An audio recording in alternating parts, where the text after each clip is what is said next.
Good afternoon, friends, fans, maybe some family, who knows. Thank you so much for coming along today. My name is Tessa Bide, and I'm a theatre maker based in Bristol, UK. I have a theatre company here, and normally we are touring shows around the UK and abroad, predominantly for young audiences and their families. Hopefully, you might have seen our work before. If so, thanks very much. Hope you liked it. But during lockdown, we've had to be a little bit more creative about how we get to you guys, our audience, how we keep ourselves busy, and how we try and raise an income whilst all of our kind of normal streams of income have been taken away. So as part of this, you might have seen some of our interviews before. We're doing weekly Meet the Team Wednesdays, where you guys get to meet a different theatre professional from a different area of the industry to give a really rounded view of what the theatre industry involves and who creates shows, not just those actors up on stage, but the huge team behind them and everything that it takes to create a show.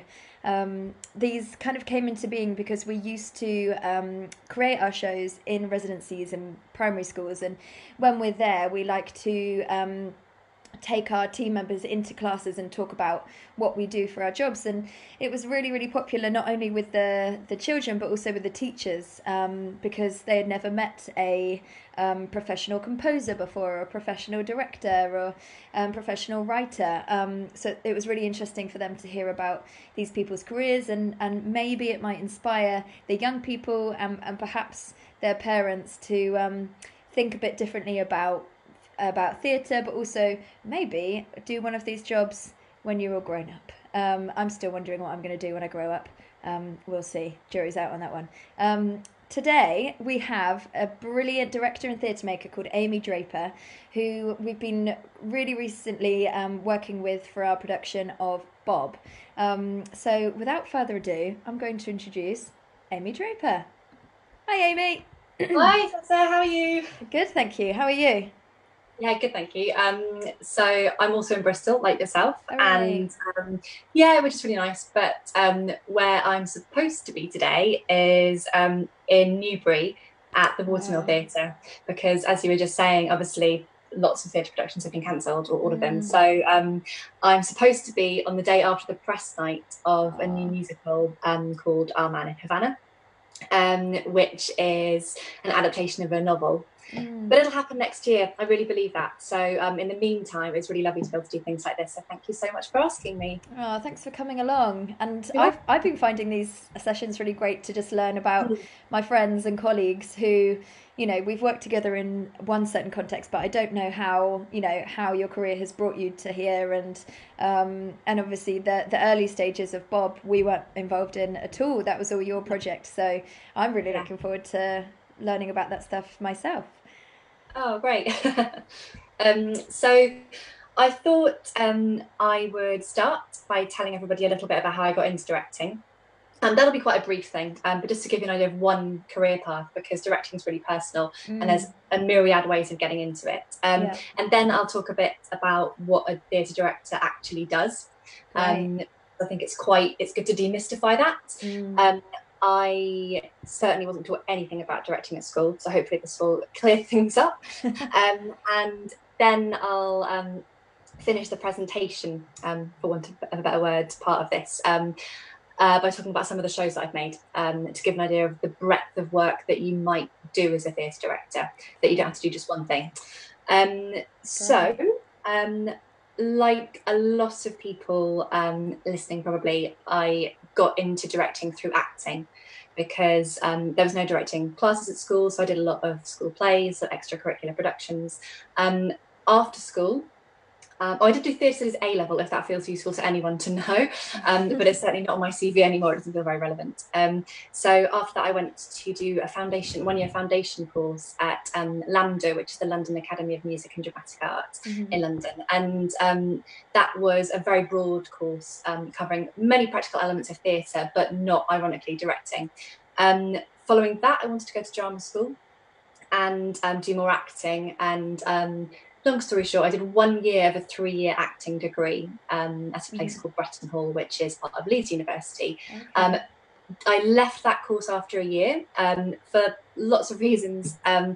I wasn't getting enough out of it, although it did actually teach me a lot more about outside theatre, outdoor theatre, what we call promenade theatre, I can talk about later if people want, and more experimental theatre. But anyway, following that, I went back to an initial love, which was Spanish, and did a Spanish degree. And the reason I mention that at all is because a lot of people think that you have to train, you have to go and sort of study directing to be a director. And that's not the case. There's lots of brilliant courses out there. They're obviously quite hard to get onto. There's a lot more directors than there are courses, in the same way there's a lot more actors than there are acting courses. But there's loads of different paths into it. So I would say, if you want to train, brilliant. If you don't, there's other ways of doing it. The way I did it was start to direct at university, but that doesn't need to be university. It could be your local amateur group, community centres, anything like that. Just to start doing it, because it's such a practical thing to learn to do. It's very vocational. So I think you can learn a lot by learning the theory academically, but really you just need to get on and do it, would be my advice. However you can do that, and how I did it was a series of not very good student productions directed by myself, and very good for learning though. And then I went to London after graduation, and I got a different job. So I worked, but it was within a theatre. It was as a backstage tour guide at the National Theatre, so sort of involved but not in a creative sense. And then I was there for quite a while, and in the meantime doing what I would call sort of work experience off my own back, in terms of assisting other directors, either practically, administratively, or creatively. And again, I can talk about assistant directing later if that feels useful. And then just starting to direct my own small projects, usually with people that I knew at that point. Obviously, working in the theatre, there were lots of people in the box office, etc., who wanted to be actors, so it's quite easy to find people. And working on new scripts and doing readings and workshops on ideas. So that was how it began, and then it blossomed from there. And I've been doing that about 12 years now. So yes, if you're interested in directing, that was my path. You'll find your own path, I think, because you definitely don't need to train. So that was how I got into it. Great. And then, of course, there's learning what it is, which, as I said, you only learn by, I think, being in a rehearsal room. It's very different talking about it than doing it. It is a job that requires obviously a lot of creative skills, a lot of managerial skills, sort of time management and people management. It's quite a political job sometimes.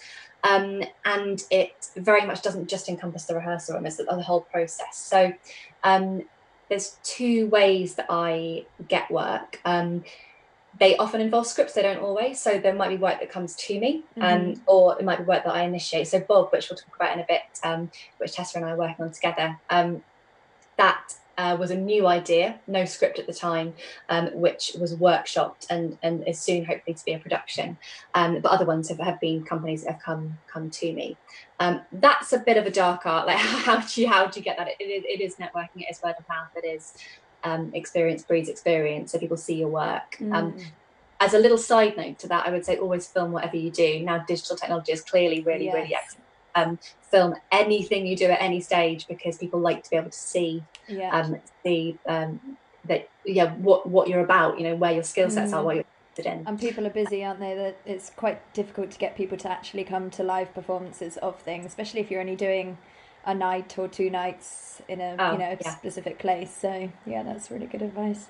It's really difficult to get people to come. So videos definitely an important thing. And when I started out, even 10 years ago, that wasn't really the case as much, but it's really blossomed recently. So there's the slides, by the way, can go up now. So the script ones, if you'd like. Great. So there's a couple of photos of just my script from a show that I directed at Southwark Playhouse, probably about 7 years ago now, 6-7 years ago, which was a family Christmas show.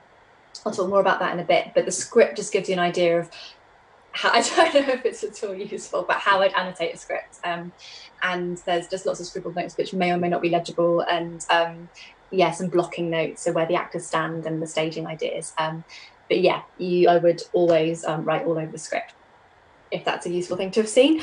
Definitely. So essentially, the the job involves taking a show from the very beginning to the very end. So that's right from before it's, you know, when it's just a concept or a script, so something that exists on the page or in the mind, I suppose, right through to the moment where the audience are in a theatre watching it and it has its own life and you're no longer needed.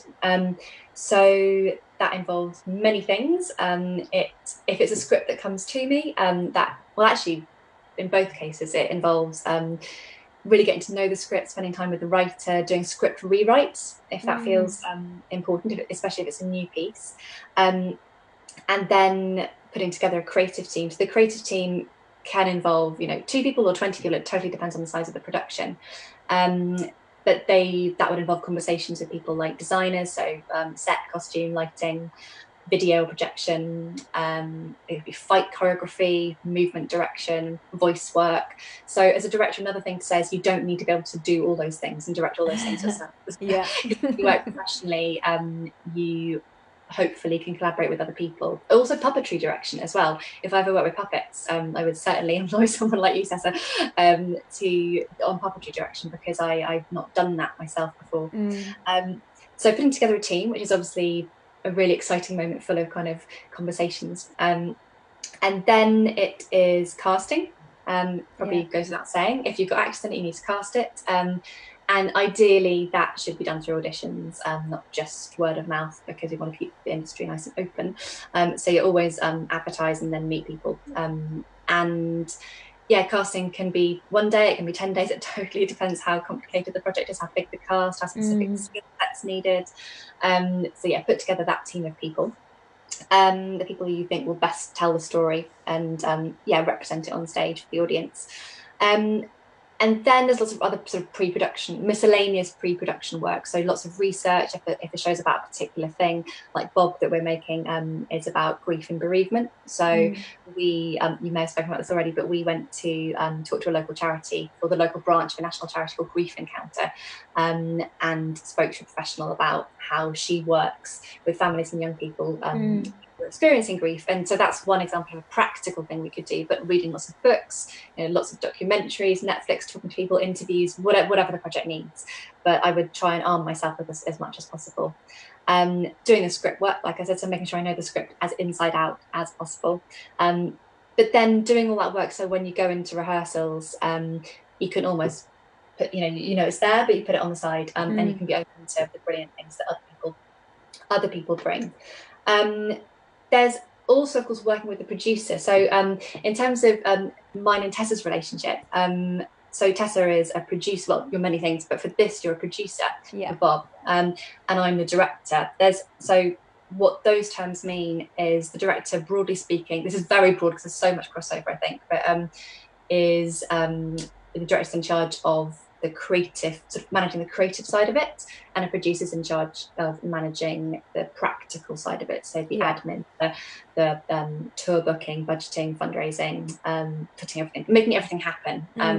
One doesn't function without the other, and also it's not as binary as that, because clearly so many producers are very creative as well and want to get involved in that process, and so many directors have to do a bit of producing out of necessity often at the beginning of careers. So I've done my fair share of funding applications and, you know, rehearsal room booking and all that stuff. But I think the best example of those relationships is when they really work together, and they're not 2 separate people in 2 separate rooms. It's like it's always serving one thing, and that is the show. That's the most important thing. And then you talk about things like marketing, press, who you want to come and review it, how many rehearsal weeks you have. You know, everything happens up until those kind of conversations, up until day 1 of rehearsals. Could be 1 week, could be 10 weeks, totally depends where you work. I say 10, I've never done a 10-week rehearsal. That would be lovely and indulgent. I think mainly in France, isn't it? Because they're all paid a salary. So yeah, obviously the longer, usually the better, I would say, but maybe not always. So normally standard is probably about 3 weeks, 4 weeks, which isn't very long, really. A lot of people who don't work in theatre are very surprised about that. Whereas if I get 4 weeks, I'm like, yes, that's amazing. So then you have the rehearsal days, and you plan and lead the rehearsal days. You make them work creatively and practically, and then you get up to production week. Production week, for those who don't know, is simply the name given to the week before the show opens officially to the public. So that's when you get the set into the actual space, the actual theatre space. You move everything across from the rehearsal room. You do all the technical elements. You put in the lighting, sound, etc. And you just it's quite a slow process, tech rehearsals. It can take many days to do just a very short show, and then when that's ready, you might go into previews. So not all shows have previews. I think all shows should, because it's an invaluable moment when the show meets the audience, the liveness for the first time. And you change things. So you might have preview 1 and work the next day, preview 2 work the next day, until the press night, which is what would have been last night for our man in Havana, which is when the show is officially up and running. And that's also when a director's professional contract ends, is press night, because your job is to get it press night ready, whatever that means. I mean, of course, live theatre changes all the time, so there's no real such thing as something that is totally ready, because the beauty of theatre is that it evolves. And the press night show actually probably will be one of the worst shows in my experience, because there's so much stress and tension about the reviewers being in. But then 2 weeks later, it's really the actors can really bed into it, and also without you there, I would say, if you're not there as a director, that can be quite useful. But then finally, you might go in and note the show. After, if it's a long run, say longer than a few weeks, you definitely go in and see it again as a director, but not every night at all. Like, a lot of people assume that you'll be there every night, and I think that's not healthy for anybody involved. It's difficult for the actors to then kind of bed it in and make it kind of relax into it if they're kind of and it's so important as well, because I don't think I've used the word collaborative yet, but it's so collaborative. And actually, I don't see my role as a director as as an authoritarian figure who goes in with a vision and kind of makes it happen. I certainly have ideas, like very strong ideas, but I'm very open to the other people in the room. And actually, I think part of the skill set of the director is putting the best possible team together, given the resources, who will bring excellent ideas that you hadn't even thought about. So yes, you've got to go into the rehearsal room armed with all the research, and then sort of just let it happen. It's a very instinctive job as well, and that's why I love it, because it combines real creative instinct and flair, and then also a real sort of enjoyment of nuance and detail, and how you make things happen as well practically. So if you can't go in and note it yourself, you might have an assistant director to go in to note it, but that's probably a later professional stage. And when you say note, that's literally kind of watching a show, writing notes, and then telling the cast and the and sometimes the tech crew as well, kind of your feedback, and we call that notes, don't we? Yes, feedback. We do. And notes is a fine word for it, but it's more like a conversation. So I suppose it's always saying, this is what I saw, because I'm an outside eye. When I watch it, I'm an outside eye. And also, if I've been away from it for a couple of weeks, I'll have more distance than I did in the kind of heat of the press night moment. And actors can't see what they're doing. So it of course they can see what they're doing, but they can't see themselves on stage. Exactly. They can't. I think it's very hard to note yourself, and it's very unadvisable to note your fellow actors, because that's not how it works. So just have a conversation about things that don't really come into life, things that maybe need to change a bit, and also sometimes new ideas will come in, but by that point they can't be technical new ideas, because the tech crew have got the design is gone, but they can be new acting thoughts. So that can be exciting. And if a show's running for a year, you really want to keep it fresh, so you need new insights as you go through. So that is a little bit about what directing involves. It's really great to just have that timeline, spread out like that, because there are so many stages. And actually, what becomes really clear from what you've just said is how late on in the creative process the rehearsals actually start. They're almost the last thing. The final bar. It's true, and it's almost the opposite to the actor's timeline, because my last moment is rehearsals and press night, and often, obviously casting aside, their first moment is rehearsals, and then they will be with that show for however long it runs, and I'm not there, which in a way is really hard. That's the thing, you have to kind of come to terms with a bit as a director, that your baby is flying by itself, but that's for the best, absolutely, because theatre's not just for one person. I certainly don't make theatre for myself. That would be very dull. So it's about it becoming its own thing that can exist without you, and that's what's so exciting about it. But yeah, it's the opposite to the actors, basically. Also, in terms of how long that timeline can be, how long is a piece of string? I mean, it can be a few months, it can be years. Stages of R&D. Oh my gosh, yeah. So I mean, Bob's a great example that it went through. It's been around for many, many years, but we can talk about that maybe at the end when the slides come up. But another show that I made through R&D, or research and development workshops, is called Princess Charming. So there's a couple of photos of that. So I'm just going to talk, sort of whistle through some images of a few shows that I've done. I won't go into too much detail about each one. It's just to give you an idea of the, like I said, the breadth. So Princess Charming was a devised sort of new piece of work for young people, and sort of very young, kind of 5+, I would say, 5+. And it was a family cabaret about gender identity and gender stereotypes. So that had various workshops over the years, initially unfunded, produced by me, and in a random office block, and then it kind of a producer came on board. We did the first version of it, and then the next year we did a more extended version of it, and it toured around. And actually, we're hoping that will have future life. But that was something that didn't have a scriptwriter; it had a dramaturg. So incidentally, the same dramaturg as Bob, Stuart Melton, who's a playwright and dramaturg. And I don't know if you covered dramaturgy in but Stuart's actually just signed up to do a session in July, so I'm really looking forward to.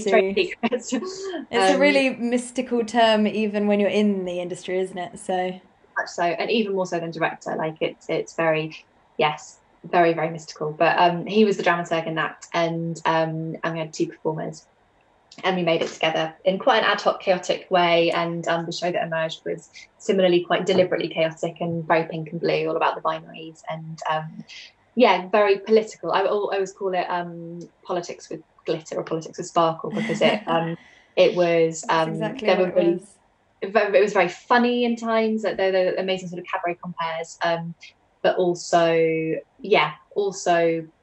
quite hard to sing in some ways. And I think the reason I mention that is because, like with Bob, it covered themes that could be quite complex, quite difficult, and so the decision is always to how far you go down that route. We work for young people, and my answer is always make the show you want to make. What do you want to say? And I think young people obviously have all the emotions that we have as adults, and it's extremely patronising to them when they don't. They maybe have less life experience and less sort of means to express them verbally.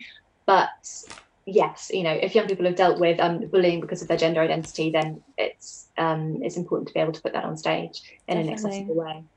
I have to say, I found that production so moving. I actually wept during it, and then felt quite shaky going off, just because it was so powerful, and it really solidified my confidence in us working in partnership for Bob, because I share those beliefs so deeply, and would never want to make anything that would patronize a child. And you hit every layer of the audience, in every kind of range of emotions in that show, and it was joyful, but it was also very poignant, and the whole audience kind of left feeling one and feeling changed, which it was just really inspiring watching it, and has made me even more pleased to then go on and work with you.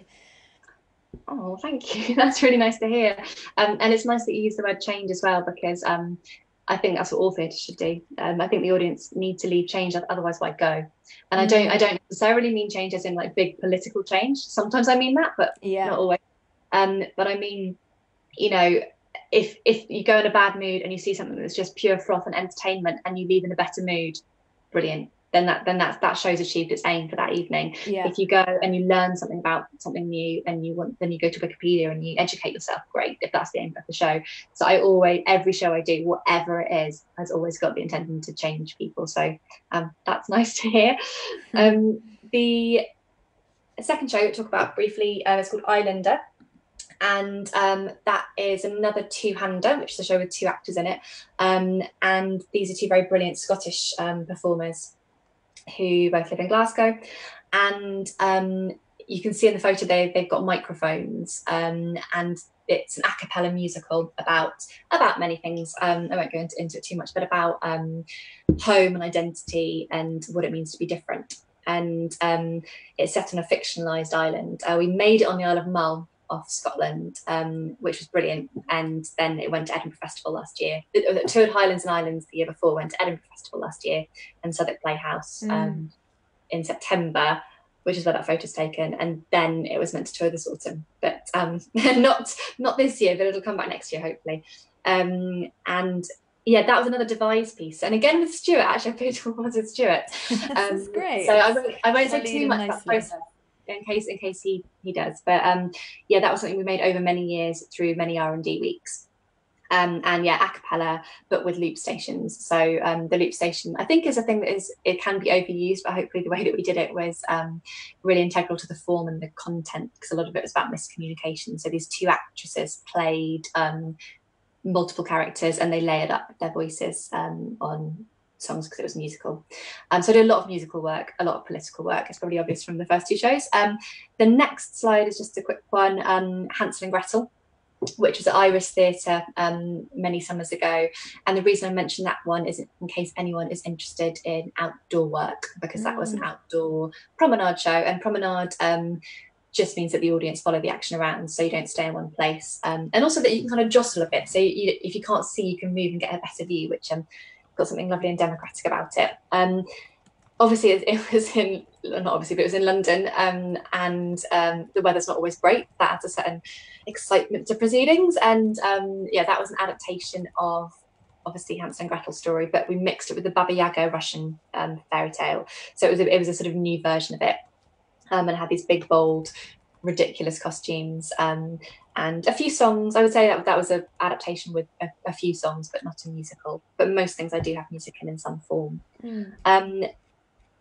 The next one, I was going to say, maybe except the next one, it had one song, Macbeth. So Macbeth was another three-hander, so a small cast show, which I mentioned because it was Shakespeare, obviously. So I don't just do new work, I often work on Shakespeare for children and adults, and also other sort of existing scripts that are not necessarily new scripts. And this one was an hour. So as the director, I was asked if I wanted to edit it myself rather than get someone to edit it. And I definitely did, because that was a really good way to understand the adaptation and kind of get to know it myself. So it was, I don't know, it's about a 2-hour play, and I edited it down to 1 hour, 3 actors, lots of multi-rolling. Absolutely loved that project. And you can see from the photos, it was very physical. There was lots of, we used feathers as a metaphor, and also the second photo has got a light bulb. And in case you're wondering what that was, it was because we had to find a really clever way of doing the witches, because we hadn't got enough actors. So the witches were in the end represented by light bulbs flickering. Nice. So I did that trick in the Tap Dancing Mermaid, actually. It had the moon narration, but it was a lampshade painted like the moon, and then it kind of flickered as the moon talked. So yeah, I know that way. Yeah, and actually, I don't know if people listening to this know Max Story. So Max Story was the second costume designer for that, and he lives in Bristol. He's a Bristol-based artist. And yeah, it was a really beautiful sort of installation above the audience, and which is a lovely example actually of using the space. We had a tiny space, so not really much room to design out, because it was in the round, so the audience was surrounding the stage, but we designed up. So we use the ceiling space instead. The next one is another adaptation called Life on the Refrigerator Door. And this one, again, a two-hander. So you'll notice these are quite small cast shows. generally speaking. That is primarily because of funding. Without beating around the bush, we mainly make things for smaller casts, often because there's not funding to have larger casts. But you can, out of restriction can often come really brilliant creative solutions. So this was an adaptation of a book by a Canadian author called Alice Kuipers, and I put it in here because it's an adaptation of a book, which is a bit different, but also it's a book for teenagers, sort of 13 to 17 years old, as opposed to younger than that. And that was at the Yard Theatre in London in 2014. I adapted that myself, actually, but I wouldn't normally do that for a novel. Normally I would definitely work with an actual playwright, which I'm not. But that one was quite particular. It was about a mother and daughter relationship, and they wrote to each other. They left each other notes on the fridge door each morning, and then so the book was entirely composed of the notes they leave each other, and so in our version the notes were spoken as if dialogue, and so it was actually relatively easy to adapt for the stage. And they each had their own fridge. You'll see in that first photo there's 2 fridges. So the design was that we didn't have just one fridge, it was 2 fridges that sort of represented themselves, almost like wardrobes. So they had different things that were personal to each character in them. I'm just going to get my list up of the photos. So then you'll see a picture of Cassie, the actress, sitting on a fridge. So that's in the show. And then the next photo is her sitting on that fridge in the rehearsal room. I don't know how useful that is, but that's just to show that, that things happen in rehearsals and then sort of are translated to stage. So that was just us rehearsing that scene. The next photo is us in the rehearsal room rehearsing another scene, and the photo after that is that exact scene but on stage. This is quick fire on the right. I've got at the moment we're seeing you and I think the designer sitting and discussing. Yes, I forgot that one. We're just having a chat. That's just us having a chat in a room that looks very much like a disused office book, because it was. I've rehearsed in rooms like that.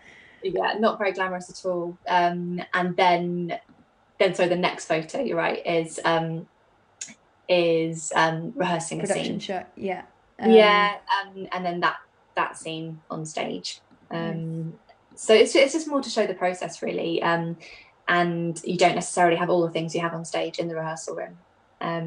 But production shots and rehearsal shots are very useful to take for documentation purposes. So that was another short show, an hour long. It only ran for a week, and it's and then I was trying to actually make it happen again with Nina Dunn, who did an interview for you last week. And she's also working on Bob. So everyone will be getting a sense of that you sort of collect collaborators as you go through a career, and it's a really who's good to work with, and you have your own specific way of working. Everyone does, so you're going to find people who work well with that way that you work, and vice versa, isn't it? So really but that piece actually was also quite hard hitting. It was about illness and death ultimately. So it's finding a way to do that, and again always talking about the audience and being sensitive to that, but also wanting to honour the story. And then the penultimate one, I put this in because it's a show for adults, and this is very much not for young people actually. This was called Day of the Living. So there's a rehearsal photo you'll see of some people in balaclava masks playing instruments. It was a devised musical, and was really lucky to be able to make that at the RSC. That was a really wonderful career moment. It didn't start there. It started, it very much started sort of in a back room somewhere, and then progressed. So that was a new musical about corruption in Mexico and disappearances of thousands of people in the current climate. So very contemporary, very political, very satirical. And then there's a few shots. I haven't actually got the order written up, but I think the next shot is a man in rehearsals holding a mask. Yes. It Yes. looks like a wig or a It looks small like a wig, animal. but it's actually a mask. And then Oh yeah, and then we see the actor wearing it. Wearing it, yes. And so we use these amazing full masks, which were bespoke for the show. And actually with that, I worked with a mask director because I've not done full masks before. Yeah, she's amazing. She's called Rachel Savage from Vamos Theatre. Anyone ever needs to work with full masks. And yeah, so we had those actual masks in rehearsals. That was a really important aspect. Yeah. And then there's a photo of someone playing a bass guitar and an actor in a sort of Greek wig, Greek mask. Yeah. That wasn't the actual mask that we used. That was just a rehearsal mask because that was less character driven. It was less important to use the exact one. And then the following two photos are Anne-Marie, the actress, playing the bass guitar in situ in production, and Jamie as this Mother Earth figure, but in full costume. Yeah, it's amazing, that costume. Isn't it? Yeah, really incredible. We were incredibly lucky on this research, the research part of the show, to go to Mexico. Wow. Is this the RSC budgets? Is this what you have to play with? Yeah. I hesitate to mention that because that's not really normal. Like, that's yeah, I was gonna say. And then you go to Mexico, and that's all part of a process. No, it's really not. Normally you'd be reading a lot of books about Mexico, which we did as well, but we also got to go for a week. And so a lot of the things, everything on stage was based on things we saw there or purchased there. Wow. So we were very lucky. And then finally, there's a photo from Usagi Yojimbo, which is just to bring everything together. So this is a photo of the show at Southwark Playhouse family Christmas show that I did quite a lot of years ago now. And it was an adaptation, but it's a comic book about a samurai rabbit.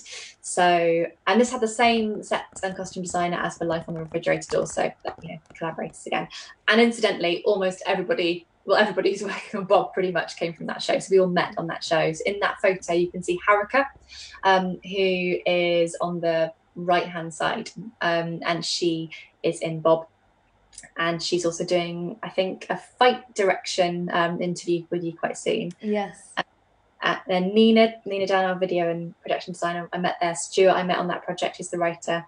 So is the backdrop that we can see, is that projected? Is that? Yes, it is. Oh, it's a mixture. So the bamboo you can see curved, that's real bamboo, and then it's projected on with images that Nina took from the original comic, and sort of expanded them and adapted them a bit to fit. And yeah, we had lots of fight direction, obviously. Actually, not done by Haruka because she was in it. So for this, it was considered important to have someone outside that. But we also had a live taiko drummer, so there was a lot of live taiko in there, which was phenomenal. It was really cool. And the projections were also a bit interactive. I don't know if Nina talked about that before, but they moved quite a lot. And finally, Steph DeWally, who you've done an interview with, who's worked with you. She was our number one. Yeah, she was our first one. She was my assistant director on that. So yeah, it all sort of ties together. And I didn't know that until the other day. I didn't know that you'd worked together. I know. So small world. I hadn't sort of put two and two together. So yeah, met a lot of very excellent people on that show. And now we're all making Bob together with you. So did you want me to talk a little bit about Bob? Yes, please. That would be great. I realise I've been for quite a long time now, so probably people have questions. But so Bob is, as we've mentioned already, it's a brand new piece which we're developing together. But as Tessa said, it didn't start here in Bristol. It started actually at the RSC. They gave me a week to workshop a new idea, and I had this idea about making a show for young people about bereavement and loss, using light as a character. So that's a very sort of brief overview of how it came about. Where we are with it now is that we devised the whole story of it with two characters played by the two actors from Usagi Yojimbo, and also now a third actor. So the exciting way it's developed is that the way that Bob is an orb of light, sort of the character is made up of light, and moves around the stage and only says Bob, and he meets these two characters. I don't know how much to say, Tessa, and I don't want to give anything away I don't know I think I've already talked about it before, and Nina Okay. talked about it as well. So, Great. So spoilers are fine. yeah. So yes, they basically, Bob comes into these children's or characters' lives. They have a lot of fun. They play games. They have adventures, and then one day the light fades out, and they have to come to terms with the loss of Bob. And so now we're working with actor local in Bristol, called Aaron Glass, who is a puppeteer as well, and he is manipulating and voicing Bob, and he's manipulating Bob using some amazing gloves called Mimi gloves, which are quite extraordinary. We're so lucky to be able to work with them. And essentially, you wear a glove on your hand, and then you program different fingers so that different movements of your fingers do different things to Bob on the stage. So it is actually a puppetry show, but just puppetry of light. And we did a week's workshop in January this year, and it will go on tour as soon as possible. Yes. given the climate. Yeah. So that's where that one is. But again, it's a show about quite tough themes for young people.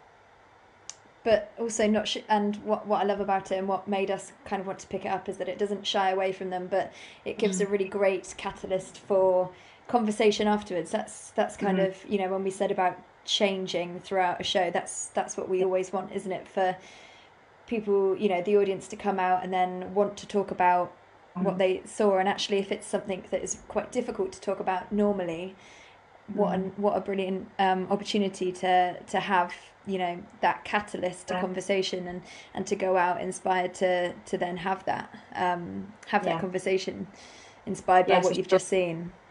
Yeah, and also I think, I mean, we were talking about what age it's suitable for, but I always, when theatre saying what's the age limit on it, or age suggestion, I find that a really difficult question, because firstly, in family shows, people quite often bring, you know, it's for 8+, but they'll bring their baby because they couldn't get a babysitter. So you probably can't make a show that's only suitable for 8-year-olds and definitely not suitable for 3-year-olds, because there'll probably be 3-year-olds in the audience. So in terms of content, I mean, so also I think that very young children can get something from it, because they, you know, there's an interesting light shape moving around. The whole set is made up of sort of mobile projection, and there's lots of games and laughing and silliness and joy as well. And so I think even very young children will be able to get something from it, and adults. That's another key thing, is that I think that hopefully all the work that I've made for young people is actually just for people, like adults will. Yeah, you're never going to get an audience with just children. They don't tend to go to the theatre by themselves, do they? So, you know, it's such a key part of making theatre for young audiences, isn't it? To go actually, and I think it's one of the hardest jobs to go. You know, there's never going to be a more diverse range of ages in a theatre show than there is when, you know, you're making work for young people. You've got the toddlers and you've got the grandparents and everyone in between. So I think a really great, when it's done really well, it hits everybody at the same time with the same content, because it goes deeper. When I think it's done less well is when, you know, there's the like obvious, okay, we'll put a bit of slapstick in for the kids, and then we'll put a political reference in for the adults, and, you know, they're laughing at there's different laughter points, there's different emotions happening at different times, and there's confusion, as, you know, the children might be looking up to the grandparents going, why are you laughing at that? And then the grandparents are rolling their eyes, or the parents are rolling their eyes when the children are laughing at something else. And what I think you've done really well in Bob is to get everybody feeling the same things, at the same content, which I know sounds really basic, but that is actually really difficult to do when you've got that diverse range. Yeah, I don't think that is very easy, actually. And I think there's still some work to do with Bob. Obviously, we've done a workshop, and we've still got a rehearsal period to go, and so there'll be new discoveries then as well. But we feel really confident now, don't we, with the story arc and the technology. So that was what that R&D was for in January, and it was a really good one, actually. Like sometimes you do an R&D and you don't feel like you progress that much. In this one, I felt like we really did achieve what we needed to achieve. So I think it's important to go into these workshops really like laser focused, and it's not all just like sort of sitting around and, you know, talking about theatre. It's actually, it's work. That's nothing. It's work. Like, you have to, not every day, as a director or anyone in theatre is going to be like, yeah, it's theatre, we love it, we do love it, but sometimes, you know, you've got to combine passion with practicality, and there's deadlines and there's budget cuts, and you know, you've got to work out how to make brilliant work, how to get it to the right audience. So all those really knotty and interesting questions are happening at the same time, and so it can never be just about your vision. Yeah. We've started to get some questions in, and Okay. I noted down a question that I wanted to ask you that I think popped up on the screen. So people at home might have had a little step ahead from me. When you were talking earlier about the different timescales and in which a director works and an actor works, I've always wondered, does it not feel anticlimactic to you know, work so hard up to a show happening, and then, you know, it's like when I used to do Amdram as a child, and you'd work for months and months and months, and then you'd put the show on 3 times, and then suddenly it would be over. Does it feel like that when you work for so long, and then as soon as the show kind of goes up and actually starts running, your job effectively ends? Yeah, I mean, I'd be lying if I said that was easy. It's never easy. Like, every time it's very anticlimactic. Yes. I mean, I think you get better at dealing with how you're going to deal with it, if that makes sense. And like, the first few times I was like completely bereft, because it's just very all consuming, isn't it? And rehearsals particularly become very intensive in a great way. You have to relocate, don't you? You know, whenever I speak to you and I try to get you in a meeting, you're in Birmingham or London or Yorkshire or whatever, you know, so you're having to completely uproot your life for this project. So yeah, and I think that's a reality of the industry. It's not a reality I'm particularly delighted with at this stage of life. But it's something for people to know, that actually, even if you're the best director in the world, you probably won't be working in the same place all the time, because there's not enough theatres and shows to sort of house all those directors. Even in London, it's probably easier in London, but even when I lived in London, I spent a lot of time working away from home. So yeah, that's definitely a reality of it. But no, the anticlimax doesn't get better. But I guess you learn to expect it. You learn to expect it, and also part of the true genuine joy of it is letting it go, even though that's really hard, because it's because ultimately that's what you work for. You know, when you had that idea, you know, 5 years ago, and then you put a team together, and it's blood, sweat and tears for all that time to try and make the project happen, and now this thing exists in the world. And the brilliant thing is, it can exist without you having to do anything anymore. It just exists. That's why we do it. So yeah, it's hard, but it's definitely, like, it's the payoff. And then going back to see it a week later, and, you know, as a director, you can be incognito because no one knows who you are, so you can sit amongst the audience and kind of listen to what people are saying, and, you know, that's the best. So yeah, it is hard, but it's manageable. Yeah, the only real experience I've had of that is kind of redirecting actors into shows that I've made. So when Steph did the Tap Dancing Mermaid, I got a bit of that, and watching her go off with it. But I think because I'd already performed the show so many times, there was a bit of like, oh, thank goodness I don't have to do that bit, and I know how much she's going to sweat. So also, I think there is a necessary distance between a director and actors. So what I don't mean is that you have to be aloof and never talk to them, of course not, because it can be a really sociable place, a rehearsal room, and everyone goes out for drinks after work and goes for meals, and you know, it's really, really lovely. But I think to help that moment, I try not. I sort of hesitate to say this, because a lot of time you work with people that you know and they are your friends, but there's a little bit of kind of professional detachment from that group, because ultimately that group is going to carry on and you won't be in it. And also you do need to have just a bit of distance in terms of, I don't know, in case things go wrong in rehearsals, like you need to be the person who's kind of fun and collaborative and gets things done, and and I definitely want to be liked. Of course I want to be liked, but I have to tell myself that ultimately that's not the most important thing. The most important thing is getting the show on.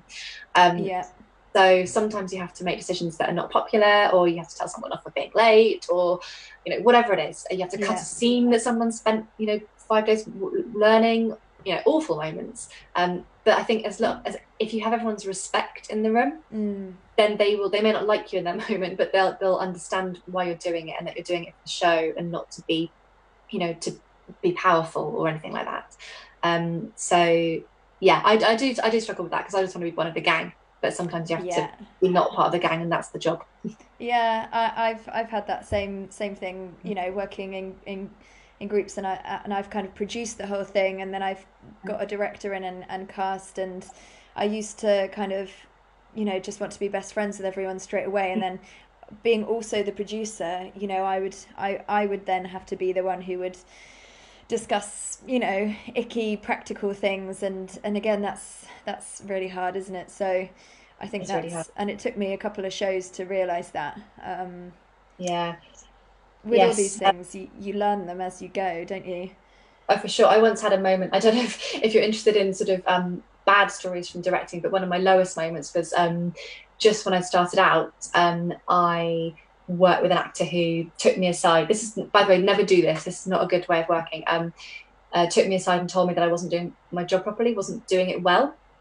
In a 10-minute tea break, and I was very inexperienced at that point, and essentially ended up crying in the toilets. Now the only reason I tell you that is not worries me, because that was a very long time ago, but it was more that because I wanted to be so liked, I couldn't hear that criticism for what it was. As in, I couldn't decipher whether any of that was useful or whether he was just being difficult, or whether I was actually being difficult, whether I needed to listen to it. I couldn't distinguish, and I certainly wasn't experienced enough to deal with it in that moment and go back in and get on with the job. So yes, you need to know your worth as well. What I now think about that incident was that actually I think I was doing it okay.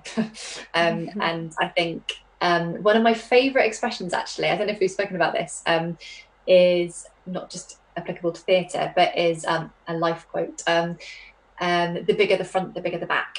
So a thing that's really helped me as a director, as a younger director, and a younger female director too, to be honest. Obviously not younger now, but at the beginning, is whenever people are being difficult, or if they're being a bit arrogant or rude, or any sort of negative quality that is the front, the more they've got going on at the back. It's a very obvious thing. And so what I learned is that when people are difficult in rehearsal rooms, it's usually because there's something going on for them, and it may be that they've had a bad morning, or it's the subject matter, or they're nervous. I think a lot of it is about fear. So and putting something on is a scary thing. Being an actor is a scary thing. I don't think I could do it going on stage every day. And so people are often scared, and so sometimes that fear comes out at the director in a negative way. And you have to be able to, and I'm not perfect at this, but much better now, I have to be able to kind of, again, distinguish between whether actually this is just their fear, it's not to do with me, I just happen to be bearing the brunt of it, or actually I need to really listen to what they're saying, because it is something to do with what I've done, and I need to change that. But yeah, I think 9 times out of 10 it's not to do with you, it's just fear. That's a really good saying, and I think I'll take that. Take that. It works in life as well. Pocket.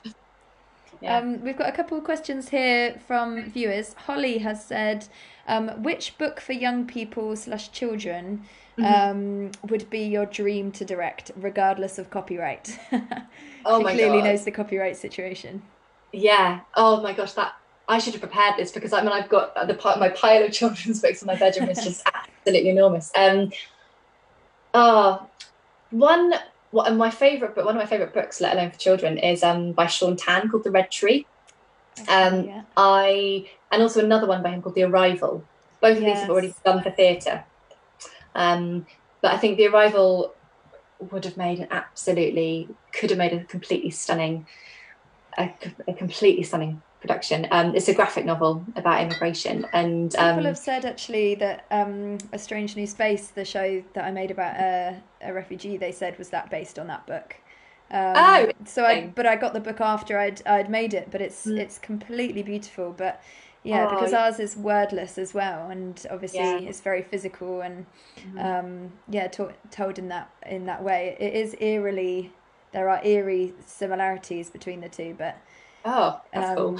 I don't. It's a gorgeous book. It's all hand drawn as well. Yeah.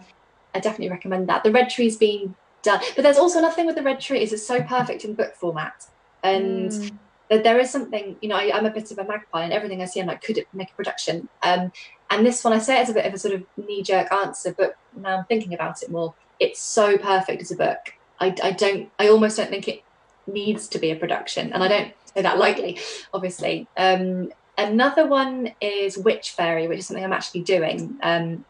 So Witch Fairy is a book that exists, published by Book Island, which is a Bristol-based independent children's book publisher. It's beautiful, and I can say this, I've got the rights to do it, so it's all safe.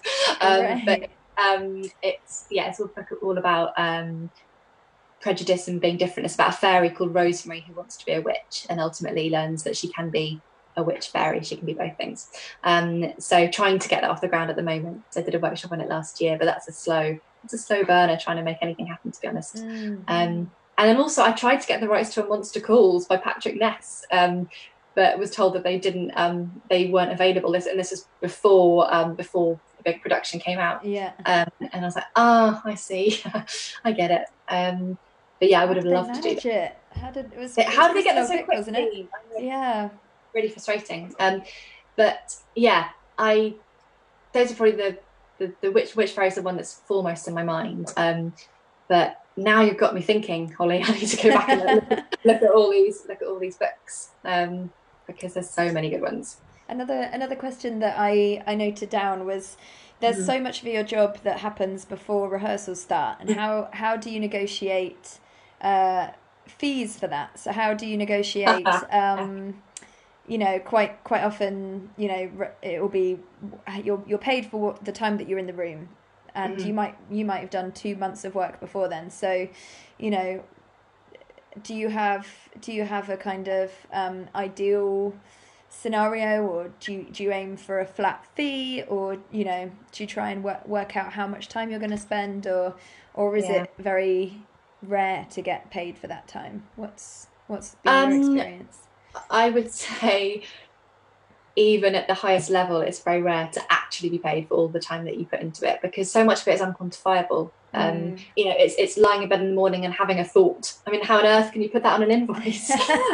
You can't do that. But people try. There's the ways that you the way that I do it is it's always flat fees, unless it's kind of one-off workshops on one day of work, like going to Meet Grief Encounter, for example. That was one afternoon of work, and that was paid as a one thing, because that's really easy to quantify. But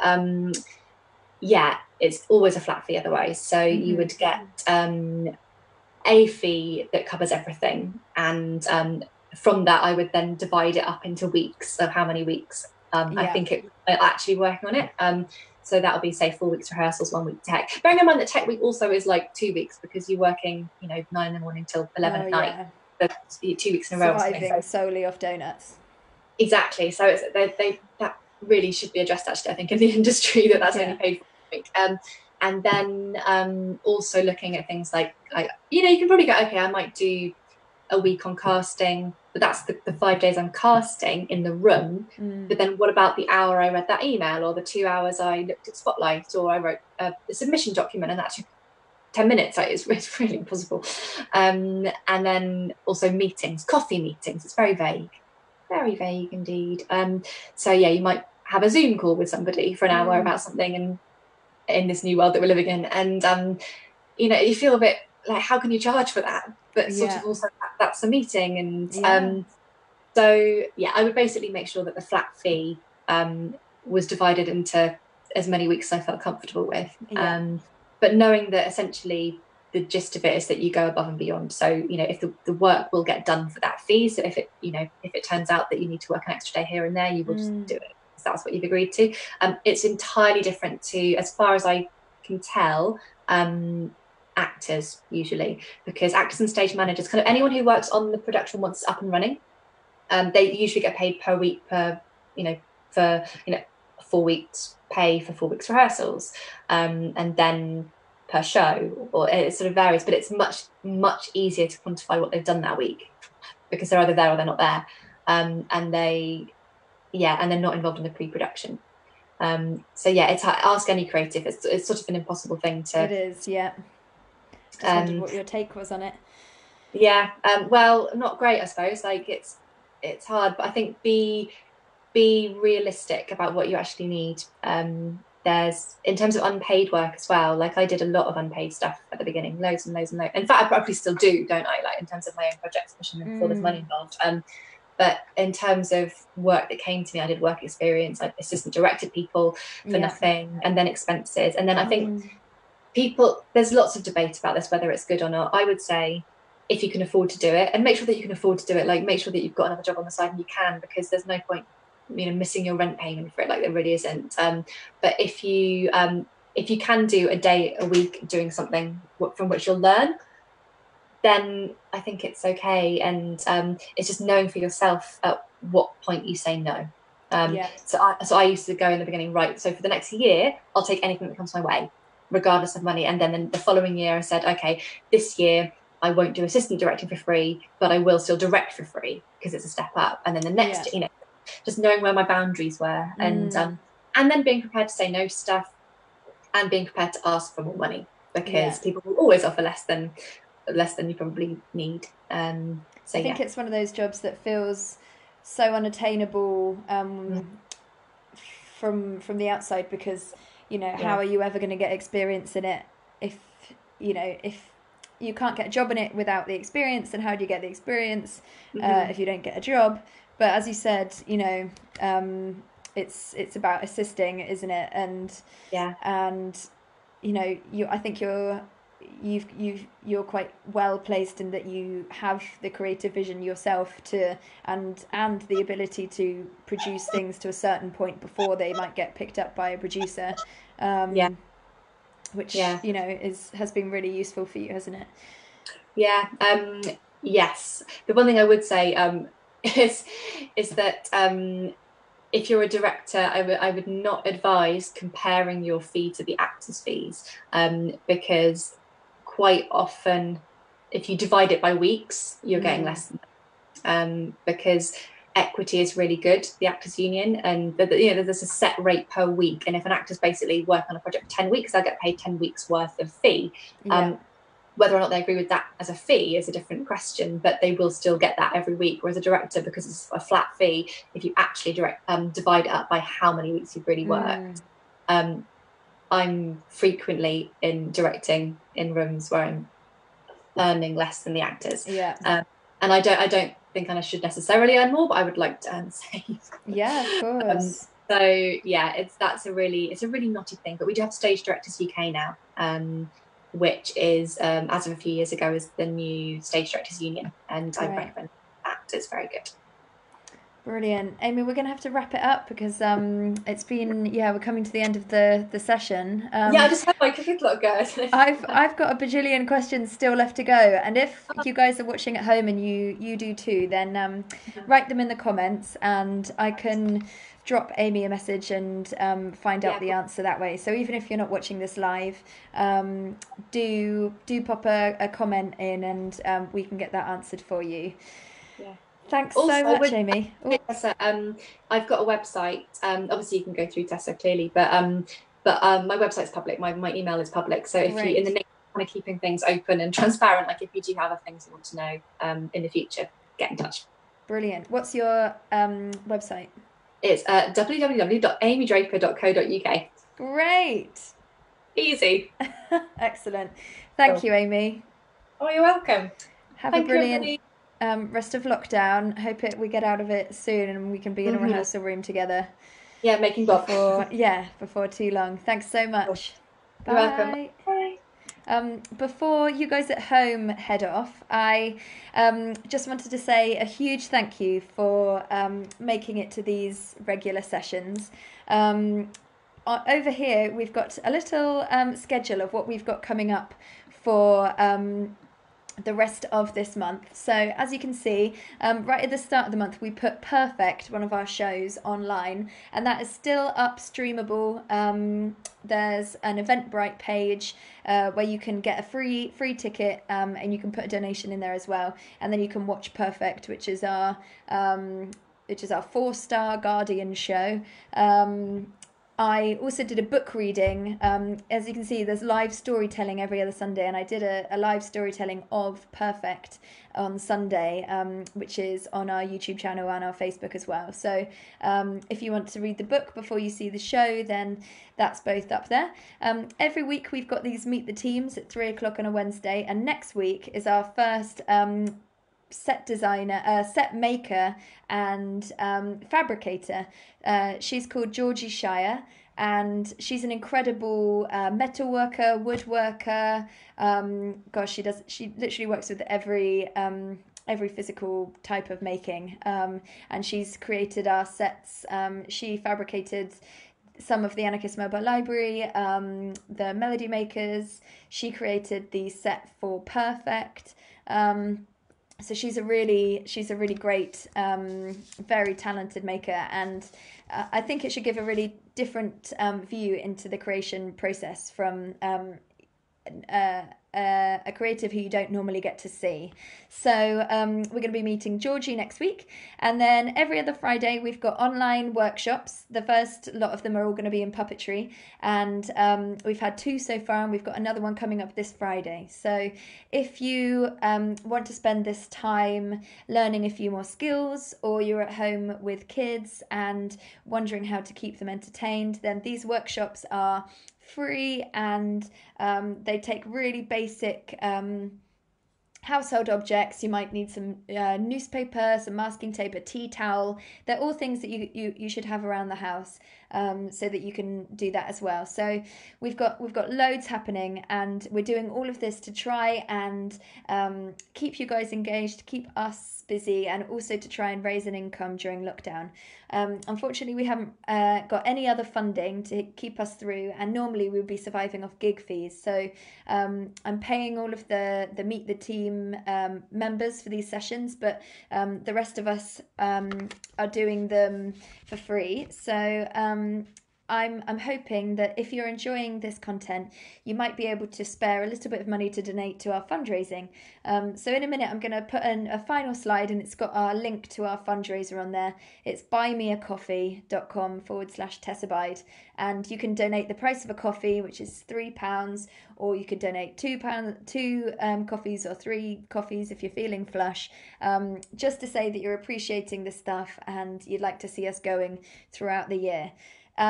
If not, if you're not in a position to, don't worry at all, and it's just so lovely to have you here and to feel part of something together during this crazy time. So I want to say thank you again for coming, and if you've got any other questions, pop them in the comments, and if not, I'll see you next Wednesday with Georgie. Thank you. Bye.